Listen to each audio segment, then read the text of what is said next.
Hello friends. तो शुरू करते हैं आज के हम अपने इस क्लास में चौहान राजवंश के साम्राज्य निर्माण का काल।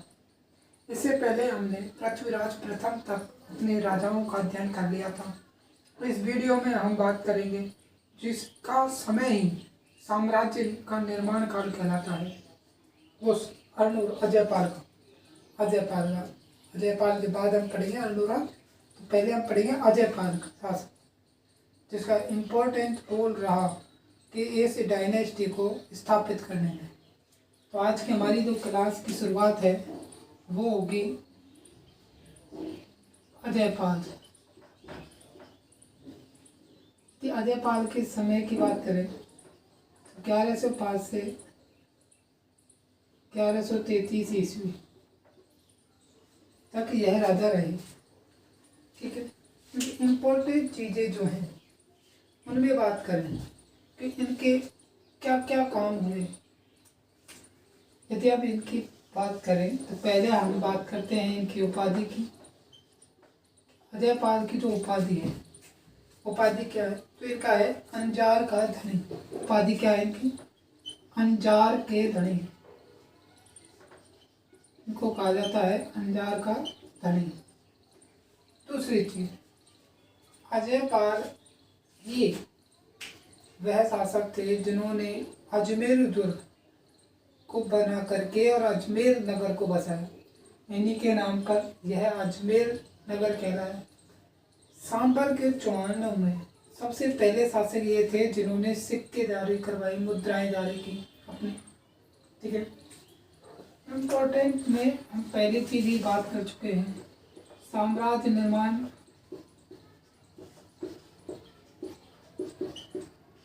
साम्राज्य निर्माण का काल यही कहलाता है, इसे ही हम कहते हैं साम्राज्य निर्माण का काल। इनके यदि विजय अभियानों की बात करें, विजय, तो इनके समय इम्पोर्टेंट तो विजय हुई। एक विजय हुई मालवा विजय, एक तो उज्जैन विजय और एक तुर्क आक्रमण। पहले कौन सी थी? उज्जैन विजय।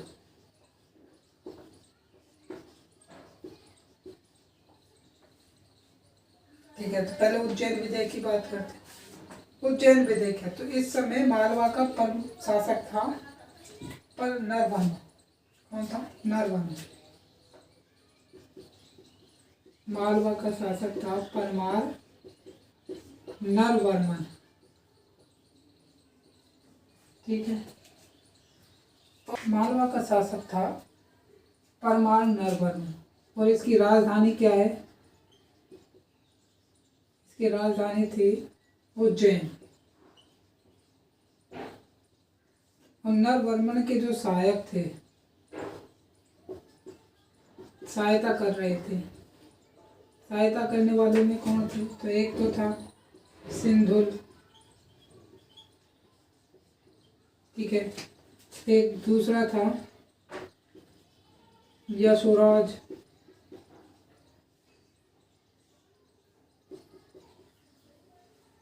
और तीसरा जो था वो था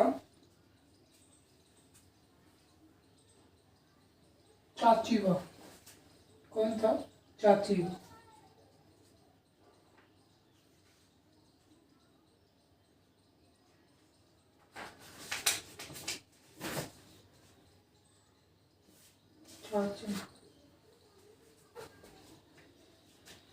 तीसरा जो था वो था चाचिन।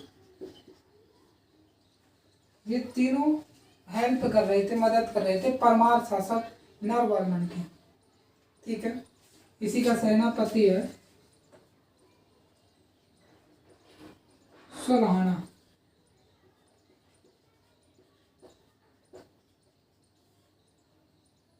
इसका सेनापति था सुलहाना।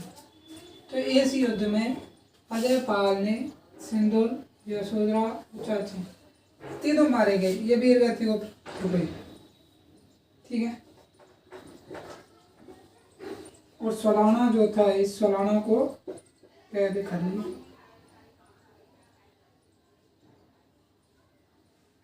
नरवर्मन ने क्या किया? उसने श्रीपत, नरवर्मन ने श्रीपत तो वयाना कहलाता है। श्रीपद का क्षेत्र दे करके संधि कर ली और इस प्रकार उज्जैन विजय जो था, उज्जैन का जो संग्राम था, यह समाप्त हुआ। दूसरा जो था वो था तुर्क का आक्रमण।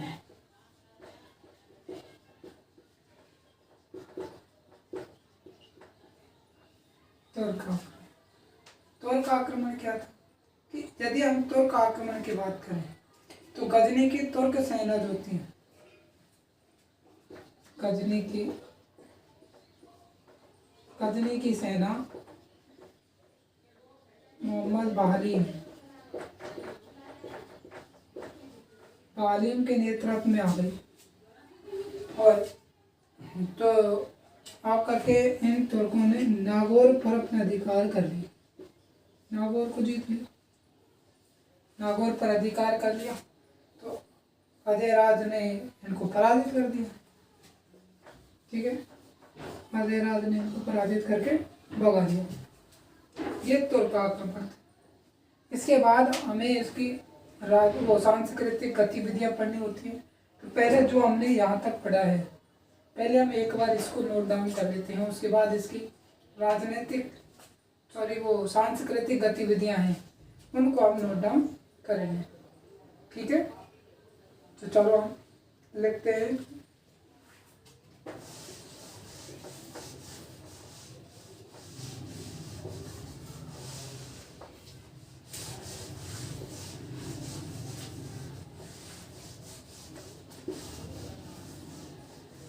उपाधि यही है इसकी, अंजार का धनी।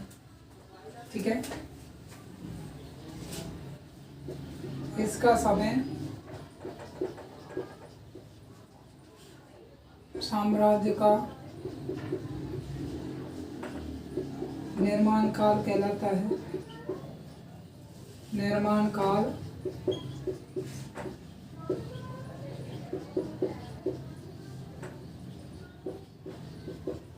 कहलाता है। ठीक है, इसके समय विजय अभियान,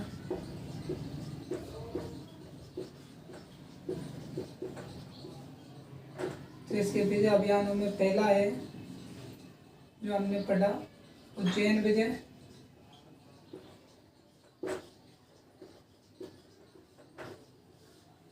ठीक है, उज्जैन विजय में हमें क्या पढ़ना है कि मालवा का परमार राजा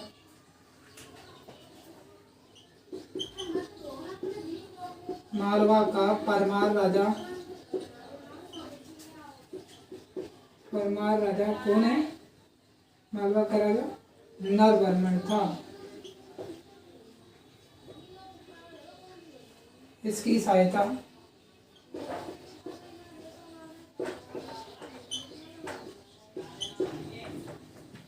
सिंधुल,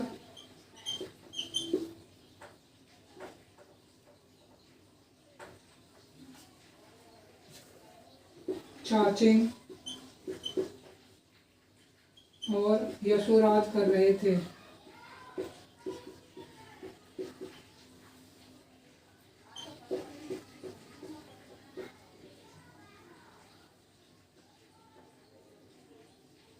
ठीक है, अब इस युद्ध में क्या हुआ? तो अजयराज ने नरवर्मन जो था इसको पराजित कर दिया।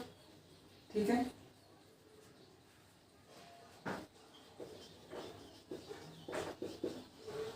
अजयराज ने नरवर्मन को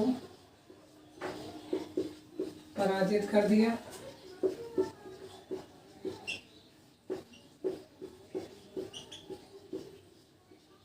इसके सेनापति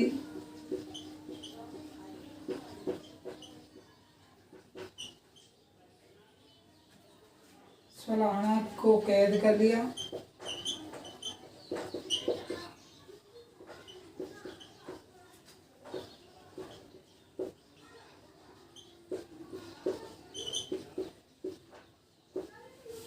ठीक है, और सिंधुल, चाचिंग और यशोधराज इस युद्ध में वीर गति को प्राप्त हुए। सिंधुल, चाचिंग और यशोधराज यशोराज वीर गति को प्राप्त हुए।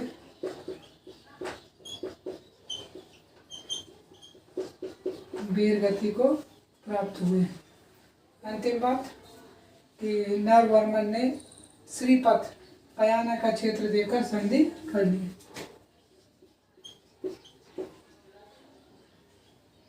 नरवर्मन ने श्रीपत, श्रीपत क्या है? पयाना।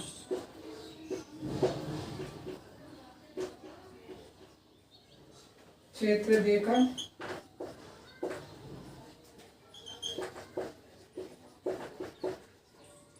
अधेराज से संधि कर ली।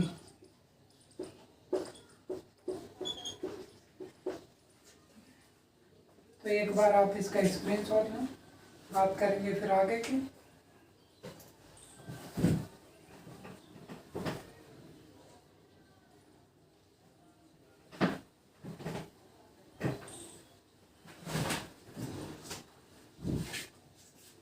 ठीक है,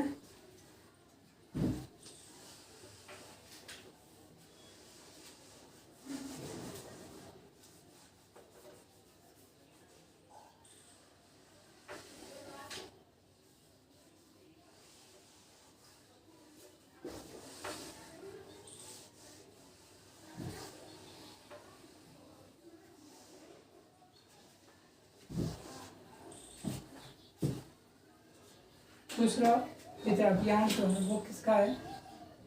तुर्क आक्रमण।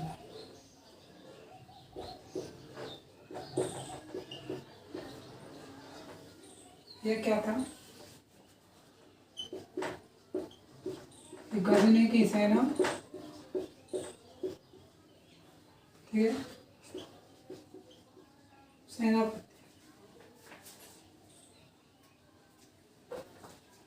मोहम्मद बहालीन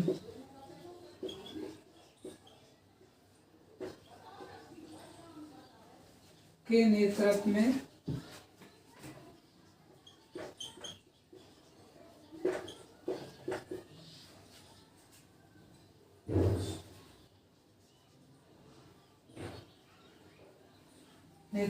आए।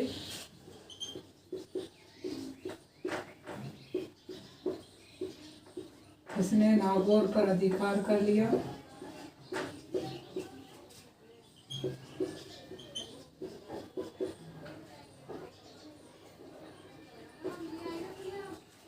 इसने नागौर पर अधिकार कर लिया। अजय पाल ने इनको पराजित कर दिया।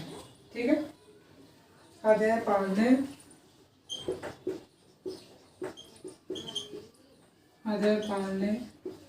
इनको पराजित कर दिया।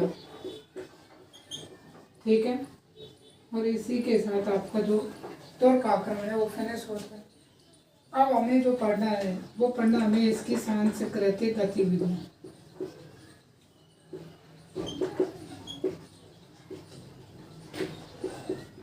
यदि हम इसकी सांस्कृतिक गतिविधियों की बात करें तो हमें पहली चीज ही नोट करते हैं, अजमेर नगर को बसाना। अजमेरू दुर्ग बना करके इसने नगर बसाया जो आज क्या कहलाता है? अजमेर। ठीक है, ये खास बात कब? तो 1113 ईस्वी में। ठीक है, 1113 ईस्वी में इसने यह काम किया। यह पहला शासक था जिसने मुद्राएं जारी करवाई। क्या जारी की इसने? मुद्राएं। सांबर का पहला ऐसा चौहान शासक जिसने मुद्राएं जारी की हैं। इसने चांदी और तांबे के द्रव्य सिक्के चलाए। ठीक है, कैसे सिक्के चलाए इसने? चांदी और तांबे के द्रव्य सिक्के। चांदी और तांबे के कैसे सिक्के? द्रव्य सिक्के चलाए। ठीक है, खास इसके अलावा कि इन सिक्कों पर इसने लक्ष्मी जी की आकृति बनवाई। और लक्ष्मी जी की आकृति के साथ अजय प्रिय शाम पर अंकित करवाया। तो इन सिक्कों पर क्या था? लक्ष्मी जी की आकृति थी और इस पर शब्द क्या लिखवाया? अजय प्रिय, अजय प्रिय लिखवाया। ठीक है, ये इसके सिक्कों के बारे में बताता है। इसने सोमरवती के नाम से भी सिक्के चढ़वाए। ये रानी जो है, रानी सोमरवती, सोमरवती के नाम से भी इसने सिक्के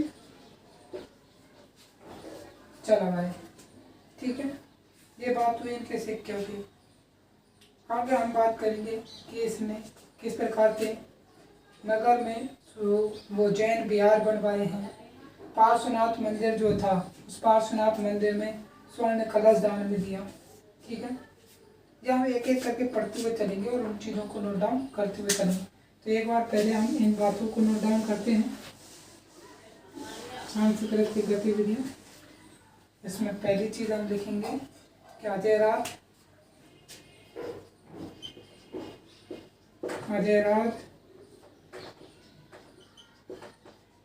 सांभर या शाकंभरी चौहान में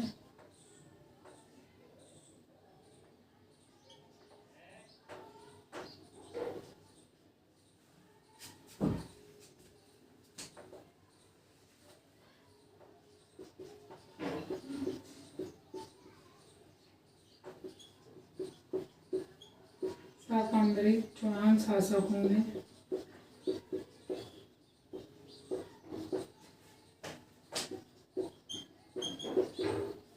पहला शासक था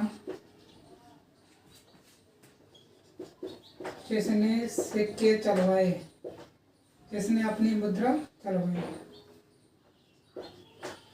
जिसने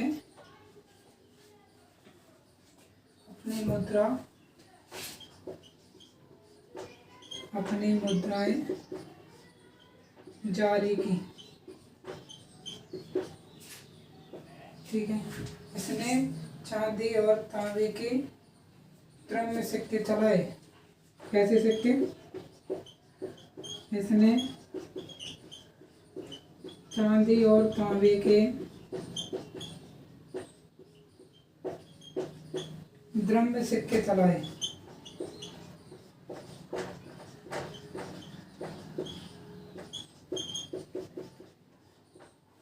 ठीक है, अब इन सिक्कों पर क्या? तो इसने इन सिक्कों पर लक्ष्मी जी की आकृति, ठीक है, जिन पर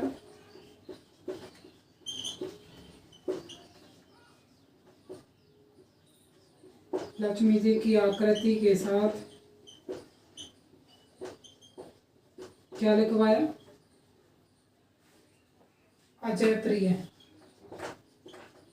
अजय प्रिय अंकित करवाया।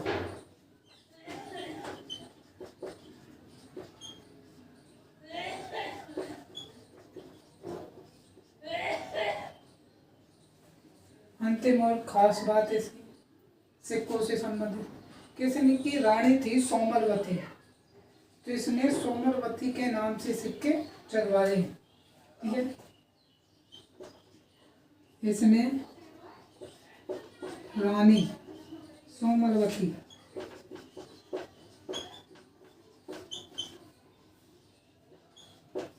के नाम से सिक्के चलाए।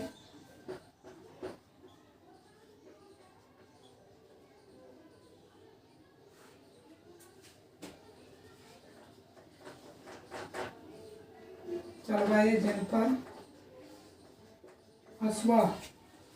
अश्वारोही जो होते हैं तो उसकी आकृति अंकित करवाई। अश्वारोही की आकृति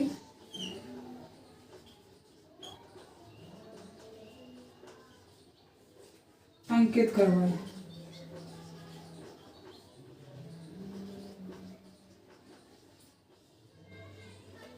ओके, तो आप एक बार इसका स्क्रीनशॉट लें, फिर बात करते हैं आगे।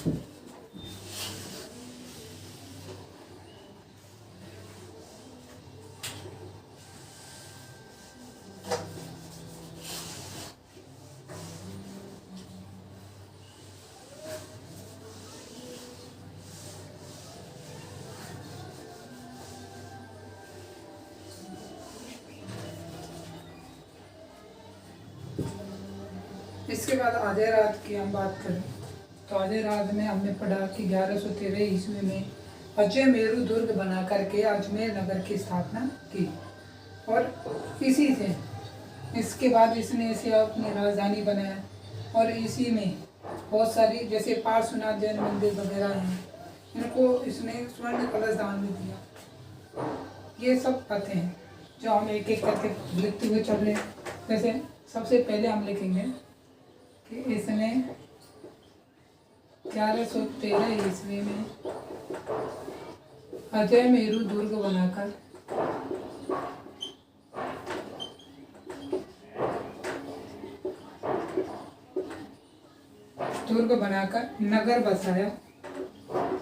नगर बसाया।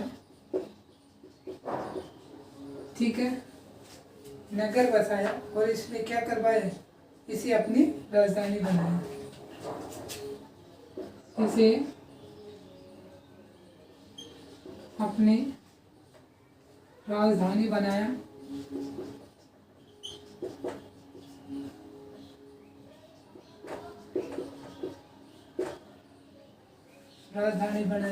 ठीक है, उसके बाद नगर में इसने जैन विहार बनवाए। क्या बनवाए? जैन विहार।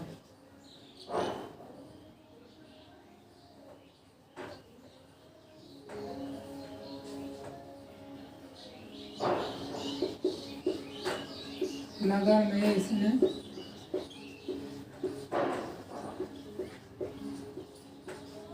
जैन विहार बनवाए। ये बताने की आवश्यकता नहीं कि नगर कौन सा है, तो ये अजमेर नगर ही है, अजमेर जिसकी अपन बात कर रहे हैं। ठीक है, उसके बाद यदि हम बात करें इसकी खास इम्पोर्टेंट चीज़ में से, तो जो उस चीज़ की हम बात कर रहे हैं वह अजमेर। मध्यकालीन की बात करें तो मध्यकाल में सबसे ज़्यादा आक्रमण यहीं हुआ, राजस्थान में। ठीक है, तो ये भी आप लिख सकते हैं। छोड़ो इसको, कोई बात, आगे बात करते हैं। तो आगे खास बात इसकी यह है कि अजय राज ने पार्श्वनाथ मंदिर जो है उसको स्वर्ण कलश दान में दिया था। अजय राज ने पार्श्वनाथ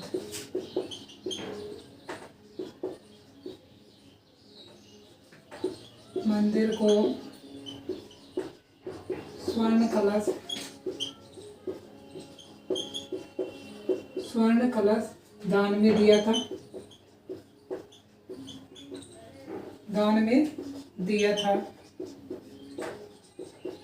ठीक है, इसके अलावा यदि इसकी बात करें तो इसने श्वेतांबर और दिगंबर के बीच में होने वाला जो शास्त्रार्थ था उसकी अध्यक्षता भी की थी। इसने श्वेतांबर और दिगंबर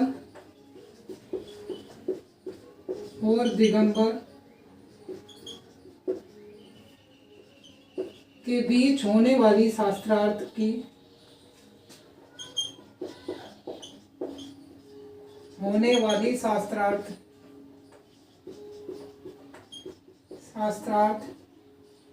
की अध्यक्षता की।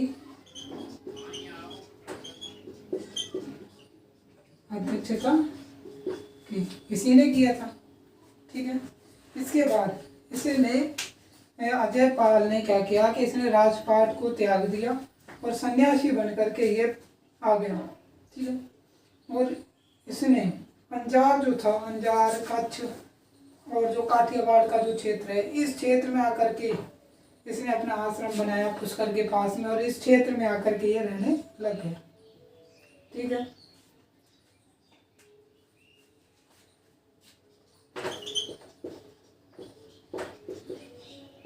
अजय राज ने राजपाट का त्याग करके संन्यास ले लिया। अजय राज है, अजय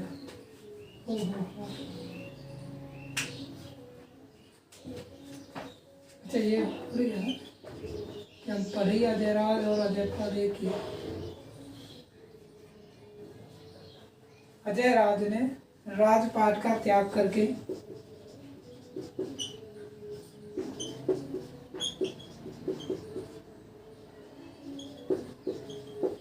राजपाट का त्याग करके क्या धारण कर लिया? संन्यास ले लिया। संन्यास ले लिया, ठीक है। संन्यास लेने के बाद क्या हुआ? उससे पहले इसने अपना राज्य जो था वो गुजरात तक विस्तृत कर दिया। इसने अपना राज्य गुजरात तक विस्तृत कर दिया।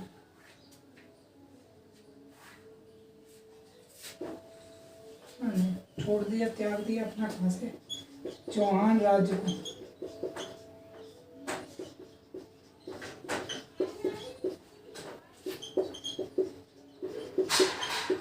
गुजरात तक विस्तृत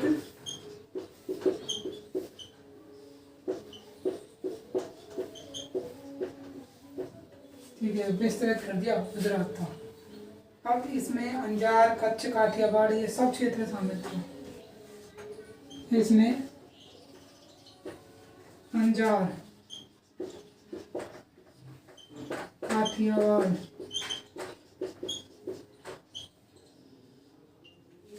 इसमें अंजार, काठियावाड़ और कच्छ का क्षेत्र शामिल था।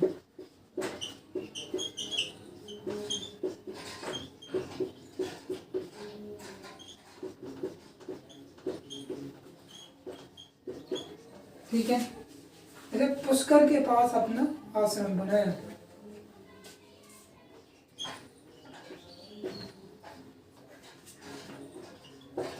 पुष्कर के पास से गंभ, इसी का नाम तो बन गया अजयसर गांव।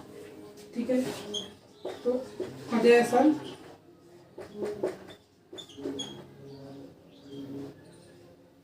गांव में क्या बनाया इसने? अपना आश्रम बनाया। अपना आश्रम बनाया, ठीक है। एक बार आप इसी का स्क्रीनशॉट लें, फिर बात करते हैं आगे के। कुछ थोड़ा सा ही रहा है, ज़्यादा नहीं है। एक बार आप इसका स्क्रीनशॉट लें।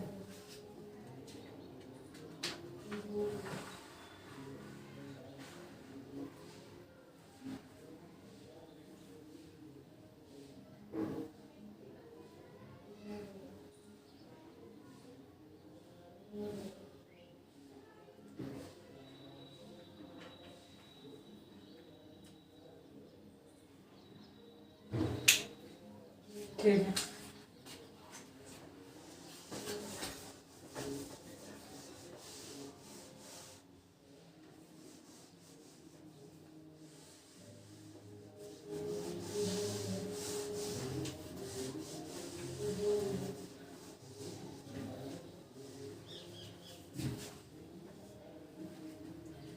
तो इनकी यदि बात करें तो लोक देवता जो रामदेव जी हैं, रामदेव जी के जो दादाजी थे राव रणजी, रणसी जी, राव रणसी जी जो थे वो इन्हीं के शिष्य थे। ठीक है, तो लोक देवता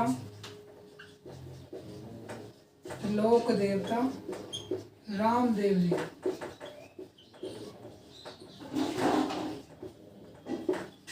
के दादाजी, कौन? दादाजी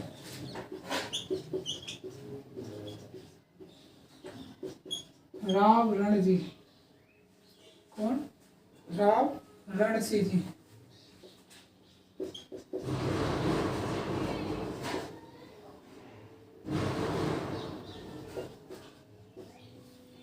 इन्हीं के शिष्य थे।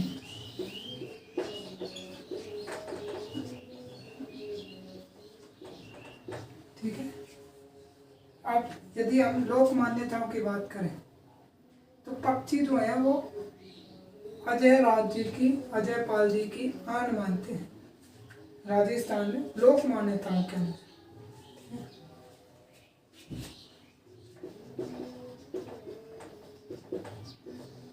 राजस्थान में लोक मान्यताओं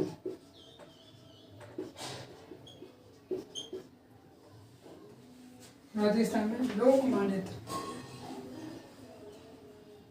राजस्थान की लोक मान्यता लोक मान्यताओं में पक्षी अधिराज की आन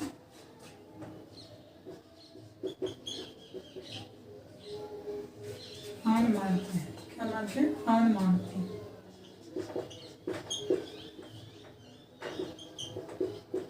आन मानते हैं। ठीक है। अब यदि हम बात करें कि जब शासन में अव्यवस्था हो गई तो ये वापस आने की सोच रहे थे, लेकिन जब इन्होंने अपने राजपाट त्याग दिया तो त्याग करके जब ये चले गए तो कुछ इसके पुत्र से शासन व्यवस्था अच्छे ढंग से नहीं समझ रही, तो इसने क्या कि इसको लगा कि इसके भाई अपन वापस से नहीं, लेकिन उससे पहले एक आक्रमण होगा और उस आक्रमण में अधिराज जो था वो वीर गति को प्राप्त हो गया। यह आक्रमण किसकी तरफ से था? तो तुर्कों की ओर से। ठीक है। तो अंतिम में क्या लिखेंगे कि तुर्कों से गायों की रक्षा करने हेतु, गायों की रक्षा करते हुए, तुर्कों से गायों की रक्षा करते हुए अधिराज जी क्या करते हुए अधिराज जी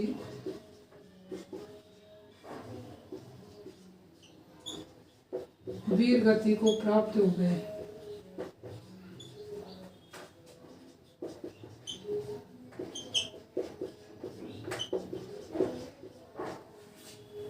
ठीक है।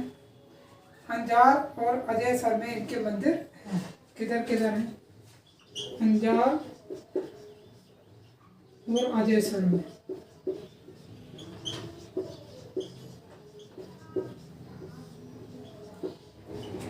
इनके मंदिर हैं।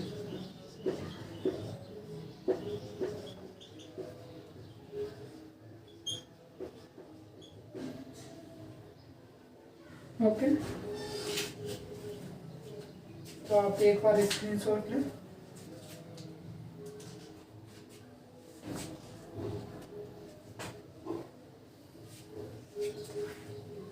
ठीक है फ्रेंड, आज की क्लास इतनी ही। इसके बाद हम नए शासक अनुराज जी के बारे में अध्ययन करेंगे, और अभी हमारा एक चार्ट और है अजयराज से संबंधित, वो चार्ट हम नेक्स्ट वीडियो में बनाएंगे और उसी चार्ट से हमें पूरी वंशावली के बारे में ज़्यादातर अधिकतर जानकारी प्राप्त होगी। तो मिलते हैं अगले वीडियो में। यदि आपको हमारे ये वीडियोस पसंद आ रहे तो आप हमें लाइक कर सकते हैं, हमारे चैनल को सब्सक्राइब कर सकते हैं, और यदि आपको कुछ भी समझ में नहीं आ रहा है या आप कुछ चीज़ पूछना चाहते हैं तो आप हमें कमेंट करके बता सकते हैं। थैंक यू, धन्यवाद। मिलते हैं अगले वीडियो में।